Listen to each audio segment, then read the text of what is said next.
ధ్యానం చేస్తున్నాం. మనం దేవుని వాగ్దానము ఏమై ఉంది, ఏమని దేవుడు వాగ్దానం చేశాడు మానవునికి, ఆనాటి ఇశ్రాయేలు జనాంగానికి దేవుడు ఏమని వాగ్దానం చేశారంటే, నేను మాట ఇచ్చితిని దాన్ని నెరవేరుస్తూ ఉన్నాను అని వాగ్దానము చేసిన దేవుడు వాగ్దానాన్ని నెరవేరుస్తూ ఉన్నాడు. ఏమన్నాడంటే ఆయన, నేను నిన్ను శ్రేయస్కరమైన ప్రతి ఆశీర్వాదముతో నింపెదను అని చెప్పాడు. రెండోది, ఎండిపోయి గోడైపోయిన జీవితాన్ని చిగురింపజేస్తాను అని చెప్పాడు. మూడవది, అన్ని జనాంగములో ఉండి అక్కడ దిక్కు లేకుండా కష్టాల్లో ఉన్న నిన్ను నేను తోడుకొని వస్తాను అని చెప్పాడు. ఎక్కడికయ్యా తోడుకొస్తావా అంటే అని చెప్పాడు, నేను నా నివాస స్థలమునకు మిమ్ములను తోడుకొని వస్తాను. అక్కడ నివాసమే లేక, సన్నిధే లేక, సహవాసమే లేక అక్కడ ఉన్నారు మీరు.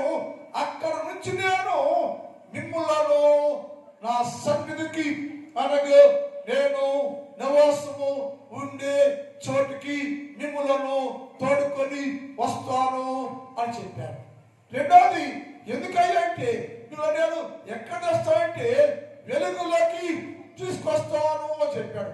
ఎందుకంటే మీరు అంధకార సంబంధములకు అధికారంలో ఉన్నారు, ఐగుప్తులో ఉన్నారు, చీకటి సంబంధం బబులోనులో ఉన్నారు, చీకటి సంబంధం చీకటిలో నుంచి ఆశ్చర్యకరమైన వెలుగులోనికి నేను పిలుస్తున్నాను, వెలుగు తీసుకొస్తాను అని చెప్పాడు. తర్వాత ఈరోజు ఏంటంటే వెలుగులోకి వచ్చి ఏమైంది అంటే దేవుడు చెబుతున్నాడు, నేను వారిని తోడుకొని వచ్చి నిలబెడితే, తోడుకొని వచ్చి వారిని తేలిస్తే అందరూ దోషము కలిగి ఉండెను.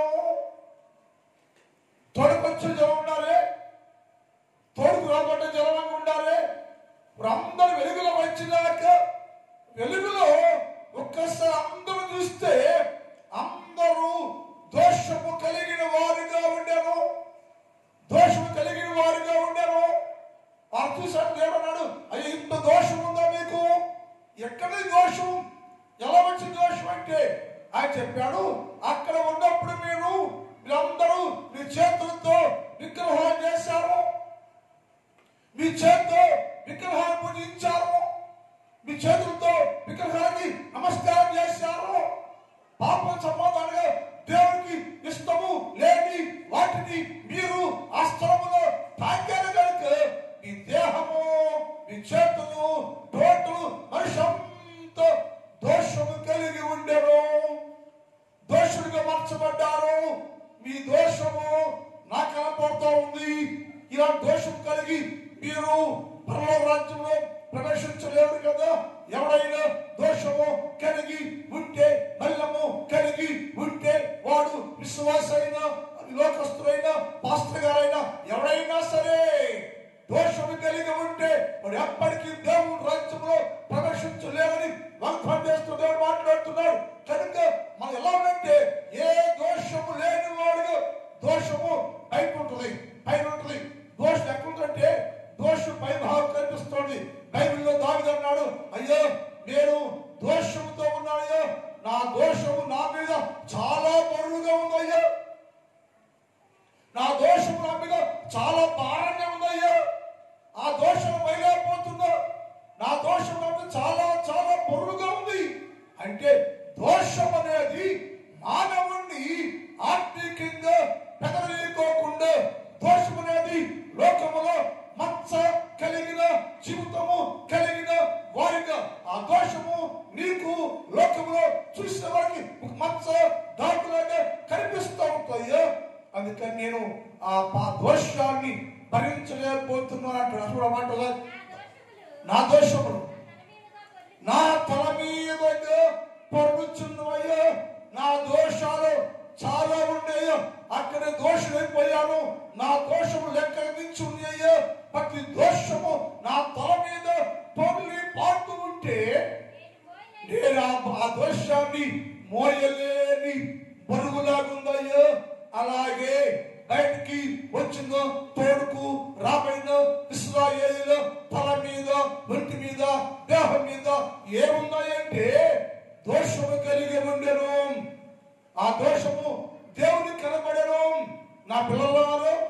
ప్రజలారా, నా ప్రజలే మీరు, నా జనులే మీరు, నా సంతానం మీరు, నా పేరు పెట్టబడిన ప్రజలే మీరు.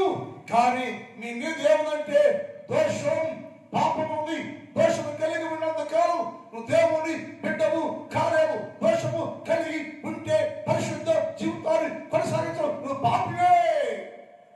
అందుకని ఆ దోషముని తొలగించాలి అనుకుంటున్నాయో ఎక్కడ చెప్తున్నారు? దోషానికి వారు ఎప్పుడైతే వెలుగులోకి తీసుకురాబడ్డారో, తోడుకొచ్చారో, వెలుగులోకి వచ్చినప్పుడు వారి దోషము ఆయనకు కనబడెను.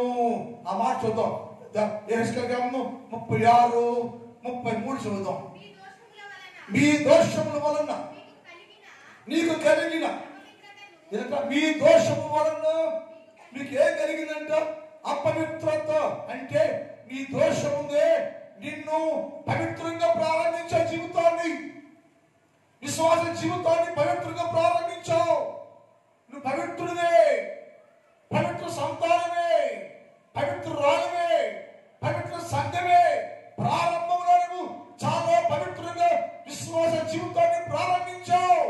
రాను రాను నీ పవిత్రత అపవిత్రమైపోయింది, నీ పవిత్రత భంగమైపోయింది, నీ పవిత్రత పాడైపోయింది. ఎందుకయ్యా అలా పడంటే, నేను నా దేశాన్ని, నా స్వచ్ఛలను విడిచిపెట్టి అన్ని దేశాలకు వెళ్ళానయ్యా, అన్ని ఆచారాలకు వెళ్ళానయ్యా. అక్కడయ్యా నన్ను నేను రుసుపుచ్చుకోలేకపోయా. ఆ దేశంలో, బబులోను దేశంలో ఉన్నాను కానీ నేనుగా ఉండలేక విగ్రహాలకు మొక్కా, విగ్రహాలు తాకాను. నన్ను నేనుగా ఉండలేక నేను ఏమేమంటే నాకున్న పవిత్రతను పోగొట్టుకున్నాను. నేను చదువు. నీ దోషము వలన నీకు కలిగిన అపవిత్రతను చూశాడు, బయటికి రాజ్యాన్ని చేశాడు. వెలుగులోకి వచ్చారు మీరు. నా వెలుగులో మీ ముఖాల్లో ఉన్న పాపం ఉంది, నీ ముఖంలో ఉన్న దోషం ఉంది, నీ మీద పాపం ఉంది. నా వెలుగు కాంతి నీ మీద పడగానే, వెలుగు రాగానే నీ ముఖములో ఉన్న, నీ మీద ఉన్న దోషము నాకు తేట పల్లగా కనబడుతుంది. అయితే ఆ దేశంలో మీరు ఏమైపోయారంటే దోషులుగా మార్చబడ్డారు. ఆ దేశంలో ఏమైపోయారంటే పాపులుగా మార్చబడ్డారు. వారి దోషము మీ మీదకి వచ్చేసింది, వారి దోషము మీరు ఆవరించింది. అందుకని మీరు కూడా వారి వలె, లోకస్తుల వలె, లోకంలో ఉన్న వారి వలె, లోకం జీవిస్తున్న వారి వలె పవిత్రమేను, పవిత్ర జీవితం కలిగి నీవు ఎప్పుడైతే లోకముతో మిళితమైపోయావో, లోకముతో మిళితము అయిపోయావో. గమనించాలి మనం, ఒక విశ్వాసి ఎప్పుడు లోకస్తుతో మిళితం కాకూడదు. నువ్వు లోకస్తులతో ఉంటున్నావు, లోకంతో ఉంటున్నావు, పాపంతో ఉంటున్నావు, పాపాత్మతో ఉంటున్నావు. నువ్వు ఎలా పవిత్రం ఉంటావు? పవిత్ర జీవితం జీవిస్తున్నట్లయితే నువ్వు పవిత్రుడు కాదు, నీ దగ్గర పవిత్రత లేదు. ఎందుకంటే అన్ని రంగాల్లో ఉండే నీవు నీకున్న పవిత్ర జీవితాన్ని ఎప్పటికీ కాపాడుకోలేవు. కాపాడుకోలేక ఇశ్రాయేలు పవిత్రులే, ఇశ్రాయేలు పవిత్రులే, పరిశుద్ధ జనాంగమే, పరిశుద్ధులే. కానీ అపవిత్ర స్థలాల్లో వారు ఉన్నారు. ఆ దేశంలోకి వెళ్ళారు. ఆ దేశంలోకి వెళ్ళాక వారు పవిత్రతను పోగొట్టుకుని అందరూ అపవిత్రులుగా మార్చబడ్డారు. అంటే నిన్ను నీవు అపవిత్ర చేసుకున్నావు, పాపాన్ని స్వీకరించావు, పాపాన్ని ప్రేమించావు, పాపిగా మారిపోయావు. ఆ పాపమే నీ మీద ప్రభుత్వం చేస్తుంది. పాపానికి అమ్మబడి, పాపానికి లొంగిపోయి పాపిగా మారిపోయారు. అది కనపడుతుందయ్యా, ఆ పాపంలో కనపడతా ఉంది. అందుకని నీ దోషములను, నీ దోషం వలన నీకు కలిగిన అపవిత్రతను నేను తీసేయాలనుకుంటున్నా. ఎందుకు తీసేస్తామంటే అక్కడ ఉన్నావు కదా, నేనే నీ దగ్గరకు వచ్చి అందులో నుంచి ఉన్న నిన్ను పేరు పెట్టి పిలిచి దగ్గరుండి ఆ స్థలములో నుంచి నేను నిన్ను తోడుకొని వచ్చా కదా. తోడుకొచ్చా కాబట్టి నీ బాధ్యత అంతా నాదే. నాతో ఉండాలేమో, నాతో కలిసి ఉండాలేమో. నాతో కలిసి ఉండాలంటే నాలాగా ఉండాలి. నాతో కలిసి ఉండాలంటే నాలాగా ఉండాలి. పాపం చేసిన వాడు భ్రష్టులు కాబట్టి వాడు నాతో ఉండలేరు కదా. దోషం ఉంటే భ్రష్టులు కాబట్టి నాతో ఉండలేకపోవటం. ఇశ్రాయేలులారా, మీరు నాతో కలిసి ఉండాలంటే మీ మీద ఉన్న దోషాన్ని తీసివేసి నేను మిమ్మల్ని పవిత్రులుగా మారుస్తానయ్యా అన్నాడు. ఏమైందంట? ఏమైందమ్మా? చదువు. అమ్మాయి, నేను తీసివేసి ఈ పట్టణంలో, ఎందుకని అది పోకపోతే దోషం పోని వారు దేవుని స్థలాల్లో నివసించే అధికారం లేదు. దోషం కలిగి ఉండి పాపం కలిగి ఉండి పరిశుద్ధ స్థితిలో ఉంటారంటే కుదిరే పని కాదది. నీ పాపకే పత్రం లోకానికి, నీ పాపం చూడలేకపోతున్నామేమో. అందుకనే సరే నీవు నా సన్నిధిలో ఉండాలంటే, నాకు నివాసం చెయ్యాలంటే నీలో ఉన్న పాపాన్ని దోషాన్ని కడిగేస్తాను. కడిగి వేసినాక నీవు నాతో కలిసి నివసిస్తావయ్యో. అందుకని నేను ఏం చేస్తున్నానంటే బబులోనులో నుంచి పిలవచ్చిన తర్వాత బయటికి వచ్చిన మీకు కలిగిన సకలమైన దోషము నేను చూస్తే అసహ్యంగా రోతగా ఉండను. ఆ దోషాన్ని కడిగేసి మీరు అందరూ నేను పవిత్రంగా చేయాలనుకుంటున్నానయ్యా. మీ దోషాన్ని తుడిచివేసి మిమ్మల్ని నేను పవిత్రంగా చేస్తానయ్యా అని చెప్పాను. యేసే ప్రేమ ఆలోచించేయాలి. నువ్వు పొద్దాక పాపలు పడిపోతుంటే, పాపలు చెడిపోతుంటే, చెడిపోయి జీవిస్తూ ఉంటే ఎన్నిసార్లు పోయాడు వేశారు ఇల్లు అయినా అన్నాడు. వెళ్ళిపోయారు, పడిపోయారు, చెడిపోయారు. ఆ దేశ మాలిన్యం తడుకుంది. నీకు బబులోనులో ఉన్న ప్రతి మలినమంతా తడుకున్నాడు కాబట్టి ఆ దోషంగా మారింది. మిమ్మల్ని నేను పవిత్రులుగా చెయ్యాలి అనుకుంటున్నానయ్యా. వాళ్ళు అడిగారు, ఎందుకు వచ్చింది, ఎందుకు అపవిత్రం అయిపోయామయ్యా అడిగారు ఇశ్రాయేలీయులు. ఆ మాట దేవుడు అడిగితే, మీకు దోషం ఉంది, పాపం ఉంది, ఆ దోషం అడిగేసుకుని వస్తారంటే వాళ్ళన్నా తెలియదుగా. మనకంటే మీకంటే తెలియదు వాళ్ళు. మీరే ముదురులో ఉంటే మీకంటే ముదురులేదు. అలా ఏమంటే ఆ పాపం ఉందా నా దగ్గర చూసావా? పాపం ఉందా అక్క చూసావా? నువ్వు చూశాడు చేసేది పాపాలే.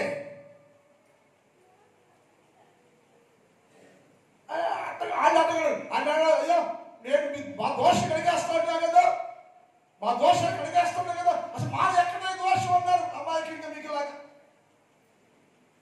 ఏంటో ప్రతి ఒక్క దోషం ఉందని చెప్పినంటే చూసుకోవాలి.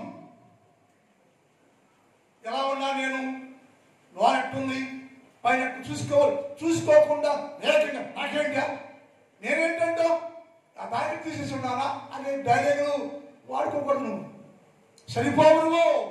వై ఎందుకని అందరూ పాపం చేసి దేవుడు ఎక్కడి మహిళను పొందలేకపోతారు. అందరూ పాపలు ఇక్కడ, వాళ్ళు కూడా పాపలు. దేవుడు అడిగాడు, మీరు అక్కడ దోషం వచ్చింది కాబట్టి దోషం కలిగి ఉన్నారయ్యా, దోషం కలిగేస్తా నేను పవిత్రులు చేస్తానంటే వాళ్ళు అడిగారు. అసలు మాలో దోషం ఎందుకు వచ్చిందయ్యా? మాకు మేము పరిశుద్ధులు కదా, భక్తులు కదా, మాలో దోషము ఏదయ్యా అంటే ఆయన చెప్పాడు. అదే అధ్యాయం చూడు కోసం 36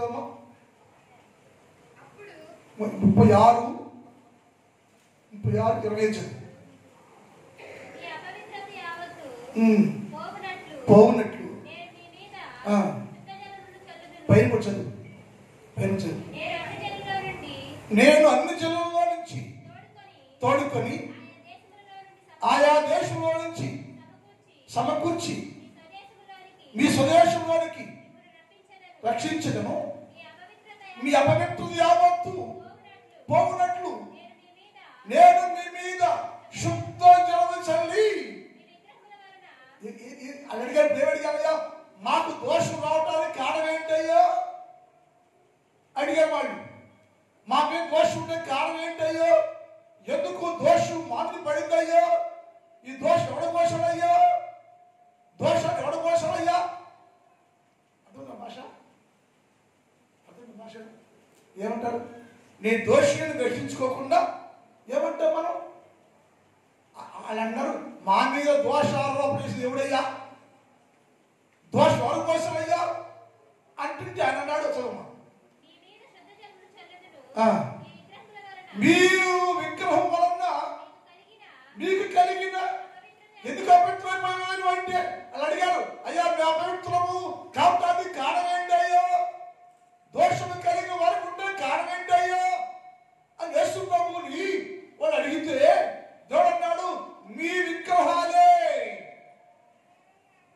విగ్రహాన్ని తాకారు మీరు, విగ్రహాన్ని పూజించారు మీరు, విగ్రహాన్ని మొక్కారు మీరు, విగ్రహాలు ఆరాధన చేశారు మీరు. దేవుడు నేనుగా దేవుణ్ణి, నా దేవుడు నేను విడిచిపెట్టేసి మీరు ఆ దేశంలో విగ్రహాలను మొక్కారు. నీ విగ్రహాలను చేసిన కారణము చేత నీకు దోషము కలిగింది.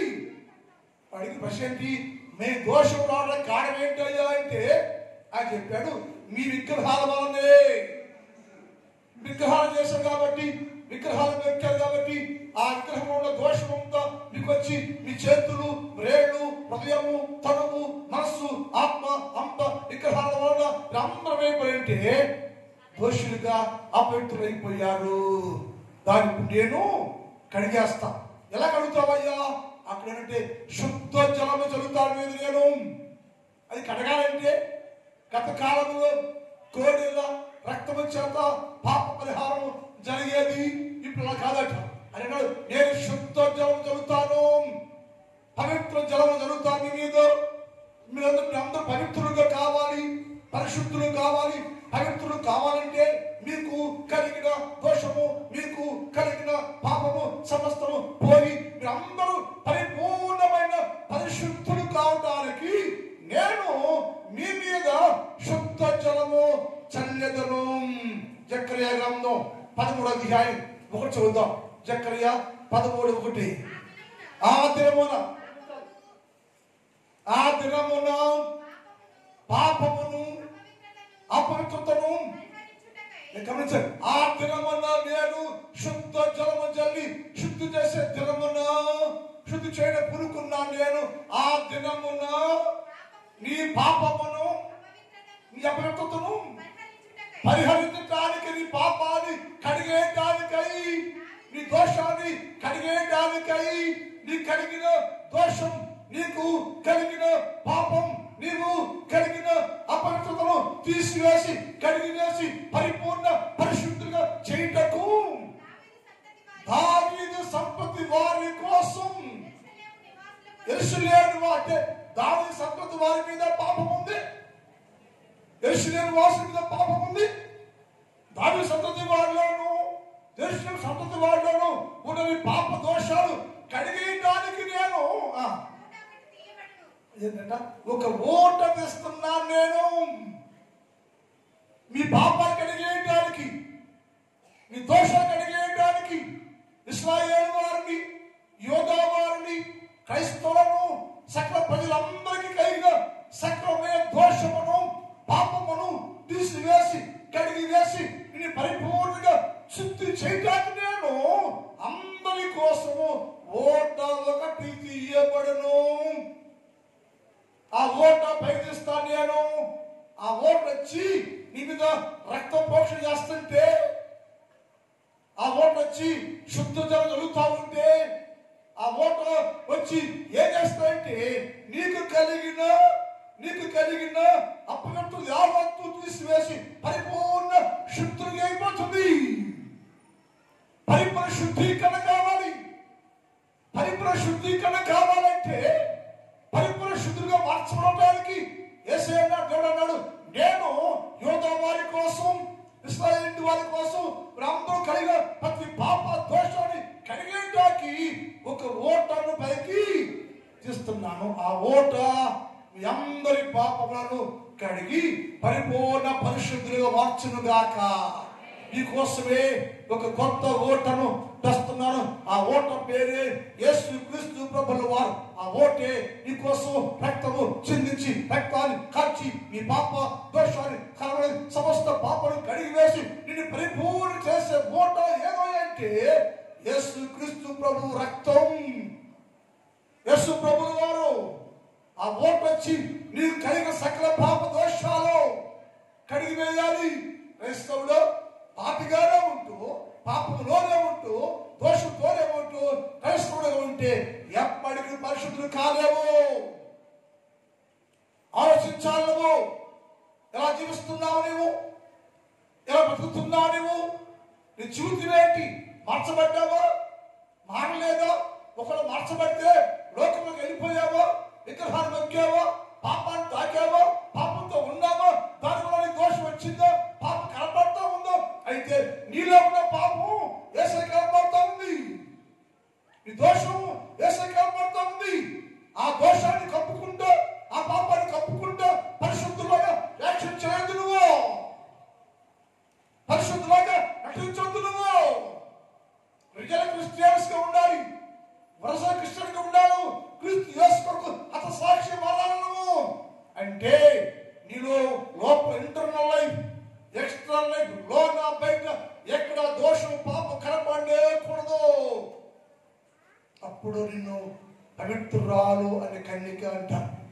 పవిత్రురాల కన్యకను ఒకే పురుషునికి ప్రధానము చేయబడుతుంది.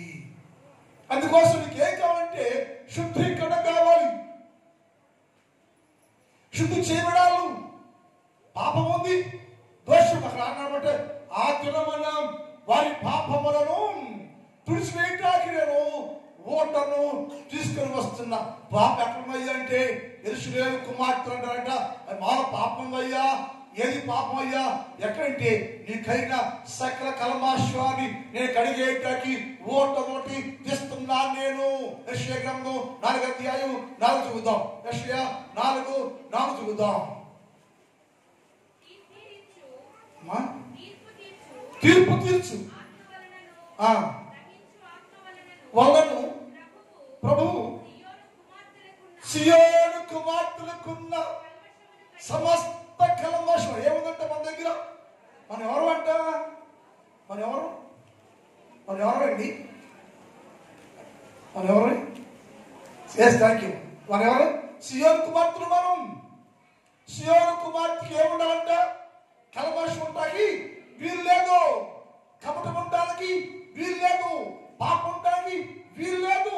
సియోను కుమార్తెలు ఎలా ఉంటే నిష్కపటంగా ఉండాలి, ఫ్రెష్గా ఉండాలి, పవిత్రంగా ఉండాలి, పరిశుద్ధంగా ఉండాలి, లోకానికి ఆకర్షణ చూపు కలిగి ఉండాలి. నువ్వు నీ భక్తి వల్ల, నీ ప్రార్థన వల్ల, ఆత్మ చూపు వల్ల ఆకర్షించబడే చూపు కలిగి ఉండాలి మనం అన్నాడు. సియోను కుమార్తెలకు ఏముందంట? సియోను కుమార్తెలే, దేవుని కుమార్తెలే, దేవుని ప్రజలే, దేవుని జనాంగమే, ప్రతిరోజు దేవుని సన్నిధిలో కనపడేవారే, ప్రతిరోజు దేవుని బిడ్డగా అని చెప్పుకునేవారే, విశ్వాసులే. కానీ వారి లోపల వారి బయట ఏముందంటే సియోను కుమార్తెలకు కల్మషం ఉండెను. సియోను కుమార్తెలు కల్మషం కలిగి ఉండెను. ఆ కల్మషాన్ని కడిగేసి పరిపూర్ణ పరిశుద్ధులుగా చేయడానికి నిన్ను పవిత్రమైన కన్యకగా, పవిత్రమైన సంఘముగా, పవిత్రమైన విశ్వాసగా మార్చడానికి నేను ఓటం చేస్తున్నా. ఆ ఓట వచ్చి సియోను కుమార్తె కూడా సమస్త కల్మషాన్ని కడిగివేసి పరిపూర్ణంగా మార్చుదట. పరిపూర్ణ చేస్తానికి తీస్తున్నాను నేను. ఎప్పుడు దాకా అయ్యో దయ చూపించయ్యా, దయ చూపించయ్యా అంటే అని చెప్పాడు. నేను రెడీగా ఉంటా. ఎందుకయ్యా రెడీగా అంటే మీకున్న దోషాన్ని కడిగేయటానికి, కెప్టెన్ గుర్తు తెలుసుకోకుండా తీసేందుకు నేను శుద్ధంగానే ఉండా. నువ్వు శుద్ధంగా ఉండవా కడుక్కోవడానికి? అదే మాట అనుకుంటున్నా. ఆయన దేవుడు అన్నాడు, నేను కడిగివేయడానికి సిద్ధంగా ఉన్నాను. నేను మీ దోషాలు, మీ పాపాలు తీసివేసి నిన్ను నేను పవిత్రంగా మార్చడానికి సిద్ధంగా ఉన్నాను. మరి నువ్వు కడుక్కోవడానికి సిద్ధంగా ఉన్నావా? కడగడానికి ఇష్టపడుతున్నావా? సకల దోషాన్ని కడిగి వేసుకోవడానికి ఇష్టపడుతున్నావా? ఏంటి నేను కడుక్కుండా చెప్పు.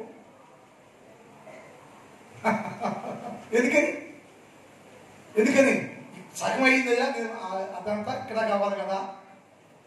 దోషం ఎక్కడ ఉందంట? సగమే ఉందట. ఫుల్గా రావాలిగా. ఇక్కడ దాకా వస్తే పూర్తిగా నేను దోష బట్టి అయిపోతా. అలా వద్దండి, అలా వద్దు. దోషమే వద్దు, మనకి దోషం ఉండకూడదు, పాపికి ఉండకూడదు, దోషం కలిగి ఉండకూడదు. తెలియదు దోషం కలిగి ఉంటే దేవుని మధ్యేమో నేను దోషం కలిగి ఉన్నాయా, నా దోషము నా మీద చాలా చాలా బాధగా ఉండేసయ్యా, మైరైపోతున్నా, అప్పట్లో అయిపోయా, పాపం అయిపోయా, క్షమించాయని యేసు మీదకి వస్తే అని అన్నాడు, నీ దోషములను నేను కడిగేస్తా అన్నాడు. బైబిల్ పడుతూ ఇర్మియా గ్రంథం 31 అధ్యాయం 37 చదువుతాం. ఇర్మియా 31, 34 చదువుతాం. మొదట 31, 34.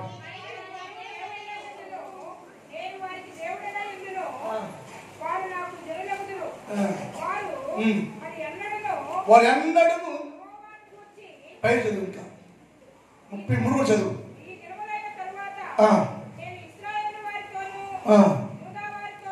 ఇర్మియా గ్రంథం 31, 33 చదువు. చదువు. యోధా వారితోను నీకు నిబంధన చేస్తాను. యోధా వారితో నేను నిబంధన చేయబోతున్నాను. ఏంటి నిబంధన అంటే ఏంటి? మనం చెప్పుకునే నిబంధన ఏంటంట? వారి మనస్సులలో ధర్మాన్ని ఉంచదు. రాత్రి మనం మాట్లాడుకున్నాం, గుర్తుంది మీకు? రాత్రి మనం ఏం మాట్లాడి తెలుసా? చెప్తారన్నా అది గుర్తొచ్చారు. రాత్రులు రాదు, ఆదివారం కూడా స్టైల్ కాదు. అదే చెప్పింది మనం. వారు యెహోవా మాట వినము, ధర్మశాస్త్రము నిరాకరించేసి మాకొద్దయ్యా అన్నారట. ఏమన్నారు? నీ మాట వినం మేము. ఎవడు మాట వింటామయ్యా? లోక మాట వింటాం. నీ ధర్మశాస్త్రం మాకు వద్దయ్యా, నీ వాక్యం మాకు వద్దయ్యా, నీ బోధ మాకు వద్దయ్యా అని ధర్మశాస్త్రాన్ని వారు నిరాకరించేసి త్రోసేసారట. ఆ రాత్రి వాళ్ళు ఆ ధర్మశాస్త్రాన్ని త్రోసేస్తే, నిరాకరించేస్తే, ఇప్పుడు ఏసయ్యన్నాడు, ఏ ధర్మశాస్త్రాన్ని నువ్వు త్రోసేసావో, ఏ ధర్మశాస్త్రాన్ని నిరాకరించావో, అదే ధర్మశాస్త్రాన్ని వారి హృదయాల్లో నా ధర్మనిధిని, ధర్మశాస్త్రాన్ని పడేయకోకుండా ఇసువేయకోకుండా, కాల్చేయకోకుండా, బూర్లు పెట్టుకోకుండా, టీవీ పెట్టుకోకుండా, ఎలా పడేయకోకుండా ఏంటంటే వారి హృదయముల్లో నా ధర్మశాస్త్రాన్ని, ధర్మనిధిని ఉంచుతాను నేను. అప్పుడన్నా మార్చబడతారేమో, అప్పుడన్నా మారుతారేమో, అప్పుడన్నా పరిశుద్ధులుగా ఉంటారేమో, అప్పుడైనా పవిత్రులు జీవిస్తారేమో అని ఆయన వారి హృదయాల మీద, హృదయాల లోపల నేను నా ధర్మనిధిని ఉంచెదను. వారి హృదయాల మీద వారు రాస్తా అంట. ఎందుకని అక్క? ఎందుకని చేతికిస్తే కింద పడేసాడు, చేతికిస్తే కింద పడేస్తాడు. ఆయన అంటే నేను కింద పడిపోకుండా నిత్యము ధర్మశాస్త్రము, ధర్మానికి నీతో ఉండాలంటే, నువ్వు పవిత్రంగా ఉండాలంటే ఎక్కడ ధర్మశాస్త్రం అంటే హృదయాల్లో ఉండాలంటే, నేను హృదయాలు పెడతలే కాబట్టి హృదయం రాస్తాను, నేనే రాస్తా. నేను రాస్తే దాన్ని ఎవడు చెక్కి వేయలేడు. నువ్వు పాపిగా మారలేవు. నువ్వు మారిపోతుంటే నువ్వు పాపం చేయాలనుకున్న ధర్మశాస్త్రం పక్క పెట్టేస్తావు. అలా కాకుండా నేను నా ధర్మనిధిని, ధర్మశాస్త్రాన్ని హృదయాలు రాస్తాను. తర్వాత యెహోవాకి నేను వారి దేవుడిగా ఉంటాను. వారికి గమనించాలి, వారు ఇంకా ఎన్నడూ యెహోవాను గురించి అని తన పొరుగు వారికి చేయరు. నేను వారి దోషములను గమనించాలి. ఇక్కడ ఇందాకేమన్నా వారి దోషాలు కడిగేస్తానయ్యో, పవిత్రులు చేస్తాడు అన్నాడు. వారి దోషములు క్షమించి వారి పాపాలను ఇకెన్నడూ జ్ఞాపకం చేసుకోకుండా వారిని కడిగి క్షమించి శుద్ధిపరిచి పవిత్రులు చేస్తాను. నేను పవిత్ర జలముగా చేయకుండా ఎందుకనయ్యా నేను కడిగేస్తున్నా కదా, మరి ఎన్నడూ పాపం చేయకుండా ఉండాలంటే నా ధర్మాన్ని దీని లోపల ఉండాలి అని చేసి అన్నాడు. నేను వారిని ఎన్నడూ పాపం చేయకుండా ఉండటానికి నేను వారి పాపాలు క్షమించి దోషాలు క్షమించి కడిగి వేసి శుద్ధులుగా చేసి పవిత్రులుగా మార్చేస్తే వారికి ఎన్నడను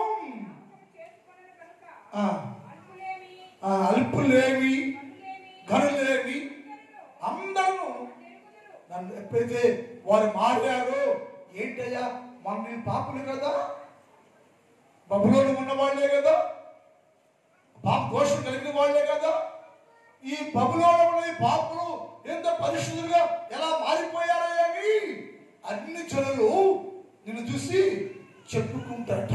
చెప్పుకునే స్థాయికి నా దేవుడు నిన్ను తీసుకురావడానికి చేయటానికి సిద్ధముగా ఉన్నాడు. ఏంటయ్యా అంటే ఏం చేస్తావంటే నువ్వు అవుతుందంటే నేను వారి దోషాలను కడిగి వేసి పవిత్రపరిచి దోషాలు క్షమించి పాపాలు క్షమించి వారు గనులు లేని అనేక జనాంగములు గుర్తింపు కలిగిన వారిగా, గుర్తింపు పొందిన క్రైస్తవులుగా, పేరు ప్రఖ్యాతి పొందిన క్రైస్తవులుగా, మంచి పరిశుద్ధ సంఘం అయ్యేవా, పరిశుద్ధులయ్యేవాళ్ళు, పరిశుద్ధ జనాంగం అయ్యేవాళ్ళు ఎలాగంటే నేను వారి దోషాలు కడిగేశాను, వారి పాపాలు కడిగేశాను, వారి పాపాలు క్షమించేశాను, వారి పాపాలు తుడిచేశాను, వారిని క్షమించేసి నా సొంతుగా చేస్తే వారు నా జన్మగా మార్చబడ్డారు, నా జన్మగా మార్చబడ్డారు, నా పేరు పెట్టబడి జన్మగా మార్చబడ్డారు. కనుక వారు అనేక స్థలాల్లో మంచి కీర్తి పేరు కలిగిన వారుగా ఉంటున్నారయ్యా. ఎందుకంటే వారి దోషం అంతా కడిగిపోయింది, పాపం అంతా తొలగిపోయింది, వాక్యము లోపల వచ్చేసింది. అందుకని వారు పరిపూర్ణులుగా ఉంటారయ్యా. అదే ఇర్మియా 33:8 చూద్దాం. 8 వచ్చిన వారు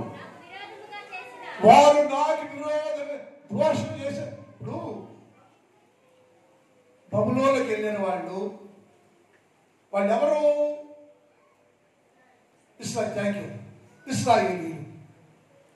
ఇశ్రాయేలీయులు ఎవరు? దేవుని ప్రజలు.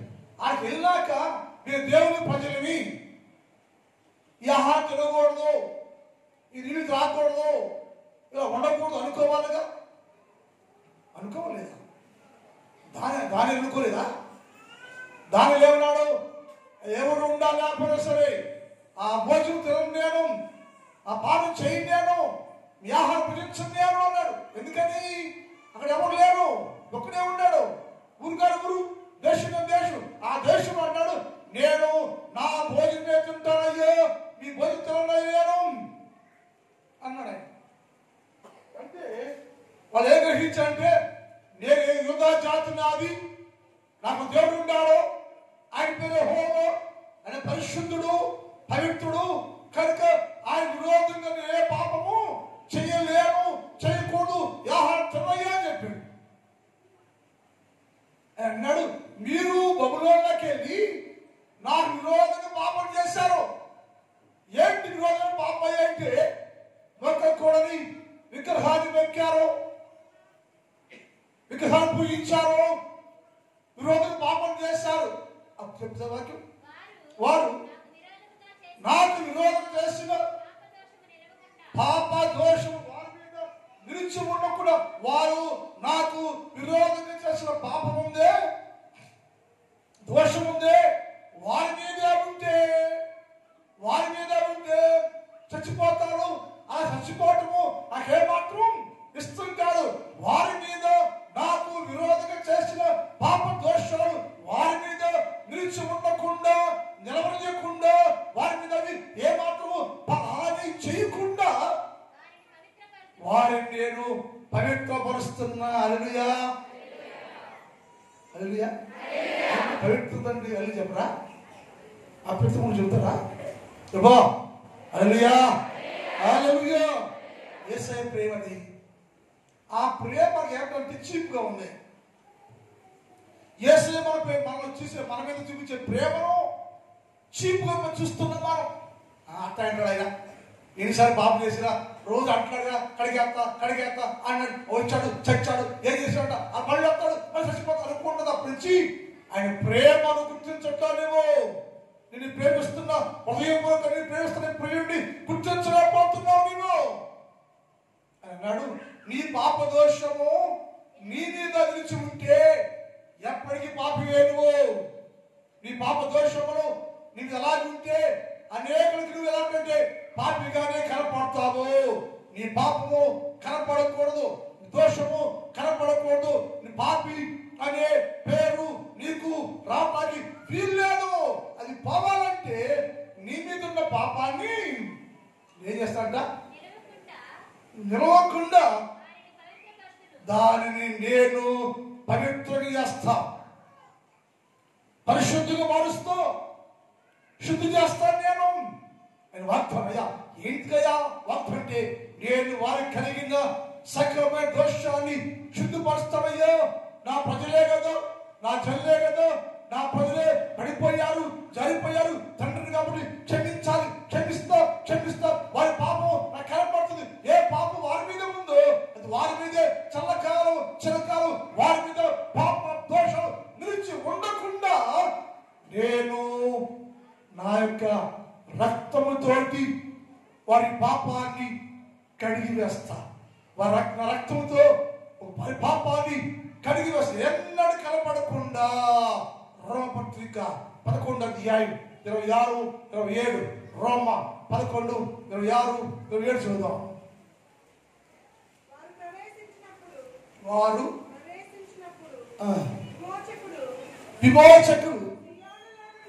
విమోచకుడు సియోనులో వచ్చి యాకోబులో నుండి భక్తిహీనత. యాకోబులో ఏముందంటే, ఇశ్రాయేలులో ఏముందంటే భక్తిహీనత తొలగించును. నేను వారి పాపములను పరిహరించినప్పుడు నా వలన వారికి కలుగు నిబంధన ఇదే.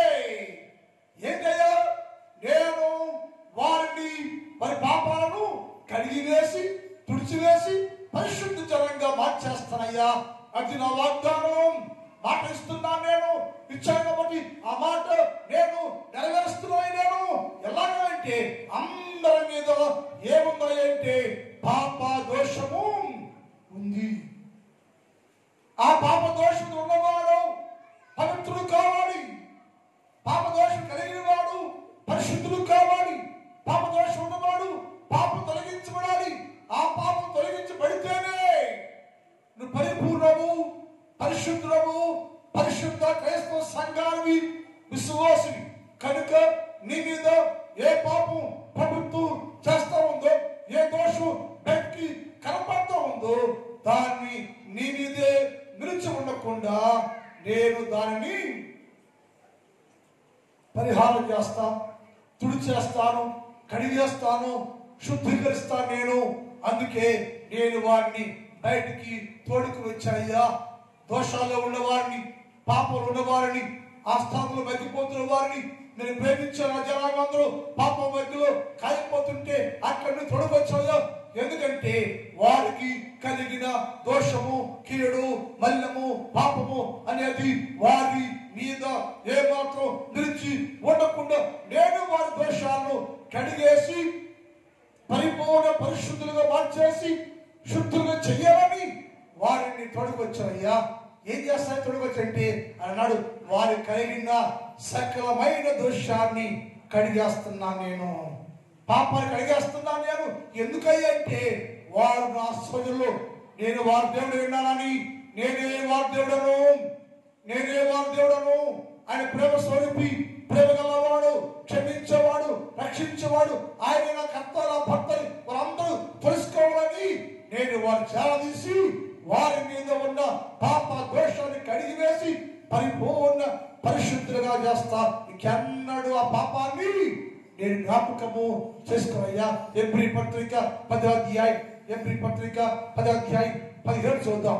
ఎబ్రీ 10:17 చూద్దాం. వారి పాపములను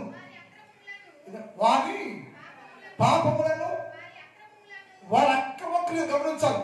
వారి పాపాలను, వారి అక్రమాలను, వారి పాపాలను, వారి అక్రమాలను, వారి అన్యాయాన్ని ఇకను ఎన్నటికి జ్ఞాపకం చేసుకోండి. నేను వారి పాపాన్ని, అది పాపమే, ఆ దోషమే, అసహ్యమే.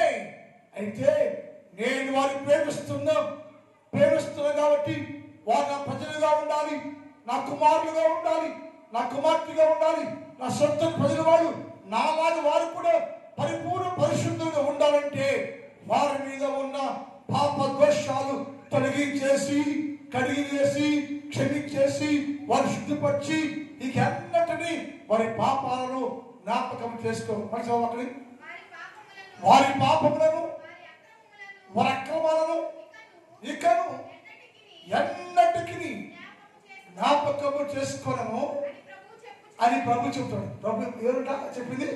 యేసు అన్నాడు, నేను ఇప్పుడు దాకా మీకు కలిగిన ప్రతి దోషాన్ని తుడిచేస్తున్నా, కడిగేస్తున్నా, క్షమించేస్తున్నా. ఇక నుంచి వాటిని జ్ఞాపకం చేసుకోను. నా కుమారుడిగా ఉండావు, నా కుమార్తెగా ఉండాలేవు, నువ్వు కావాలి నాకు, కాబట్టి నీ యందు రాయ్యా అని పిలుస్తున్నాడు. ఎందుకు రమ్మంటావు అయ్యా? ఎందుకు తోడుకొని వచ్చావు అంటే నీ పాప దోషాలు కడిగి వేసి, క్షమించేసి, పరిపూర్ణంగా మార్చేసి, పరిశుద్ధులుగా చేసి, కడిగి పవిత్రపరిచి, నా జనులు, నా ప్రజలు నేనే వారి దేవుడను అని తెలుసుకొని నా కొరకే జీవించే వారిగా ఉండాలని నిన్ను అక్కడి నుంచి తోడుకొని వచ్చాయ్యా. శుద్ధి చేస్తున్నాను.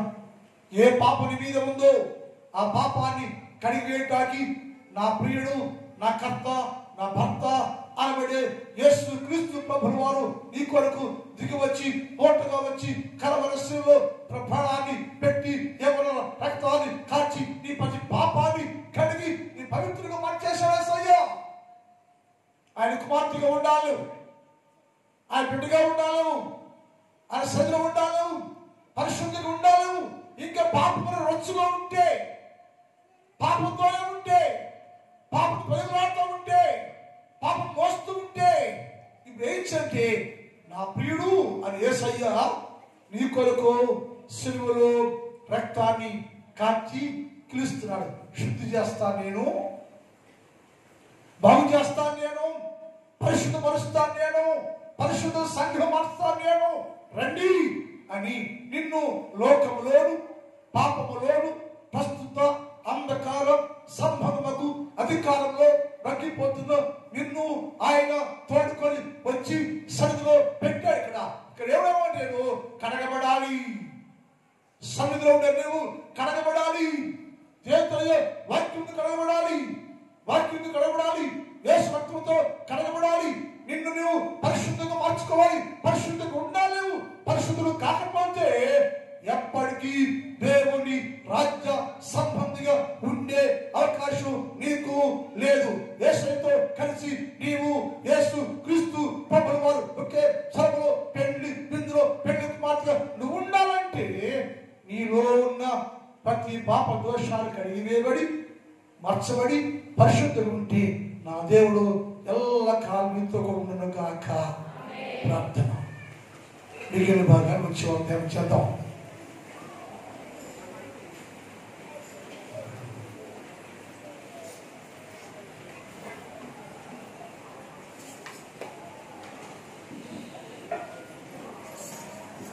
కృషి మోకరించండి, ఒక్క నిమిషం మోకాలేయండి. ఒక్క నిమిషం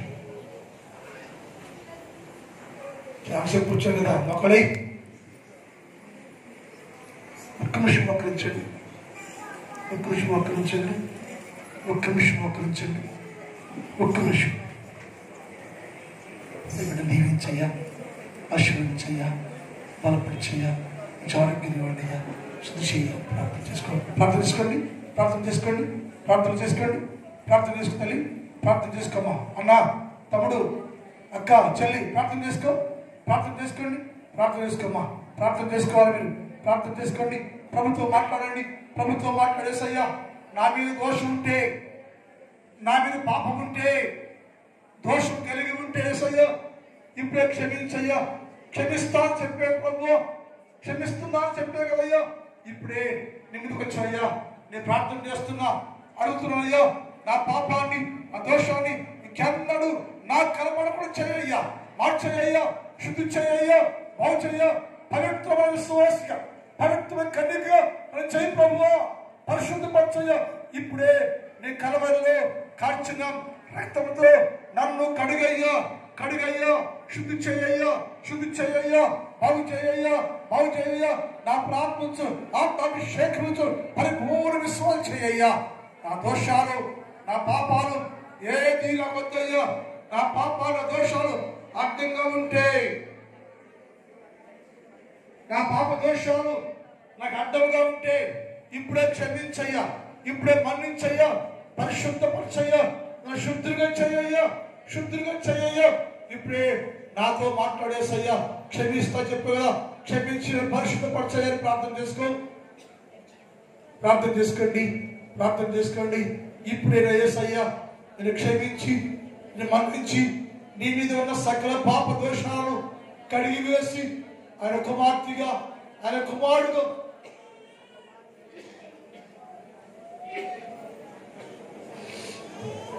ఇది చేయడానికి ఇష్టపడుతున్న దేవుడు. తమ్ముడు, అన్నయ్య, సమయం లేదిక, సమయం కొంచెంగా ఉంది. వచ్చువాడు ఆలస్యం చేయక రాబోతున్నాడు. మీరందరూ ఇప్పుడే దోషాలు, పాపాలు కడిగివేయబడి పరిశుద్ధులుగా మార్చబడే సమయాన్ని యేసయ్య ఇచ్చాడు. సమయాన్ని సద్వినియోగం చేసుకోండి, ప్రార్థన చేసుకోండి, ప్రార్థన చేసి యేసయ్యా దర్శించయ్యా, దర్శించయ్యా, తాకయ్యా, శుద్ధి చేయయ్యా, బాగు చేయయ్యా, ఇప్పుడే బలపరచయ్యా అని ప్రార్థన చేసుకోండి. అందరూ ప్రార్థన చేసుకోండి అక్క, అందరూ ప్రార్థనలో ఉండండి. మా గరుడమైన తండ్రి, నీ పాదములకు స్తోత్రాలు. పరిశుద్ధుడమైన దేవా, మీకే స్తుతి స్తోత్రాలు తెలియజేస్తూ ఉన్నాను. గడిచిన దినములలో నీ అపారమైన ప్రేమలు కాచి కాపాడారు. ఈ ఉదయకాలంలో తండ్రి అమూల్యమైన సందేశంతో మీరు మాత్రమే మాట్లాడారు. నేను మీ దేవుడను, మీ దోషములు, మీ పాపములు ఎన్నడూ మీ మీద నిలిచి ఉండకుండా మొత్తాన్ని కడిగేస్తున్నాను, శుద్ధి చేస్తున్నాను, క్షమించేస్తున్నాను అని చెప్పావయ్యా. నీ గొప్ప ప్రేమకై స్తోత్రాలు తండ్రి. ఆ ప్రేమలో ప్రభు అందరమయ్యా శుద్ధులుగా చేయబడి, పరిశుద్ధులుగా మార్చబడి, నీ సన్నిధిలో విలువైన విశ్వాసులుగా జీవించే భాగ్యము దయచేయమని ప్రార్థన చేస్తున్నాం తండ్రి. ఉదయ కాలంలో ఈ స్థలంలో మోకరించిన చిన్నవారు, పెద్దవారు, స్త్రీలు, పురుషులు, వృద్ధులు అనేక మంది స్థలం ఉన్నారు తండ్రి. ఒక్కొక్క బిడ్డని పేరు పేరును దర్శించండి, దీవించండి, కాపాడండి, బలపరచండి, ఆశీర్వండి, ఆరోగ్యం ఇవ్వండి, కుటుంబాలు దీవించండి. ప్రతి కుటుంబానికి చాలంత దీవిన, చాలంత మేలుతో నింపండి అయ్యా. అలాగే తండ్రి, నా సంఘంలో ఉన్న ప్రతి కుటుంబాన్ని దర్శించండి, నా సంఘాన్ని దీవించండి. నా సంఘంలో ప్రతి కుటుంబంలో ఏ తొక్కు చూడ నా సంఘంతో కాపాడయ్యా. ప్రతి రోజు నా సంఘంతో నీ మందు రాబడంలో కనపడడానికి పద్ధతులుగా శుద్ధపరచుకుంటూ నీలోకి వచ్చే భాగ్యం దయచేయండి. ప్రతి కుటుంబాన్ని దీవించండి. పొలాలు, పంటలు, వ్యవసాయాలు దీవించండి. ఏది తక్కువ కాకుండా మీ నామలో పరిపూర్ణమైన ప్రతి మేలుని బిడ్డలు పొందుకోటుకు సహాయం చేయండి అయ్యా. రోజంతా కాచి కాపాడి సభలు వాడుకొని నిర్వహణ పొందుకోనమని యేసు వారి పరిశుద్ధ నామములో ప్రార్థిస్తున్నాం తండ్రి. అందులో పడదామండి.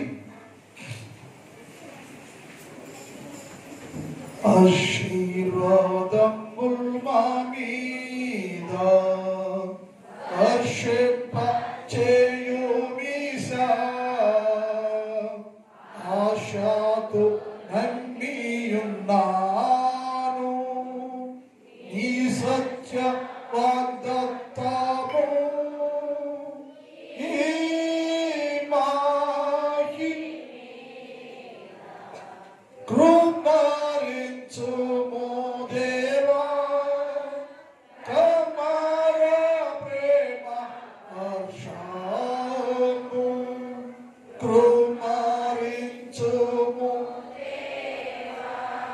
తండ్రి అయిన దేవుని ప్రేమ, కుమారుడు యేసుక్రీస్తు వారి కృప, పరిశుద్ధాత్మ దేవుని యొక్క అన్నిటి సహవాసం ఇప్పుడు ఎప్పుడు ఎల్లప్పుడు సదాకాలము మనందరికి తోడై ఉండును గాక.